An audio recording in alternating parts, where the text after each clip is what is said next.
Əl-Əsandakı maaşlarımızı Allah bölüb. Bizə bir məbləğ pul çatmalıdır. Allah təqdir eləyib. Biz səbirsizlik eləyirik.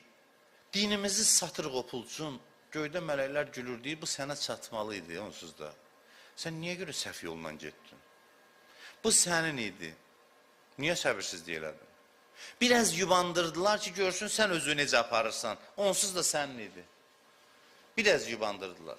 O yubandırmaq səbəb oldu ki, sən getdin, hər yola əl atdın, sənə onsuz da ayrılan halal ruzunu getdin haram yolundan qazandın. Mələklər təəccüblə baxır. Sən onsuz da Allah sənə bir neymət verəcəkdi ki, sən hörmətli olacaqdın. Hə? Onsuz da hörmət, izzət sənin üçün idi. Sən getdin başqa yollarla hörmət qazanmağa. Qəlbləri əl almağa. Lazım deyildi. Sən oturardın yerində, Allah hörməti sənə verəcəkdi.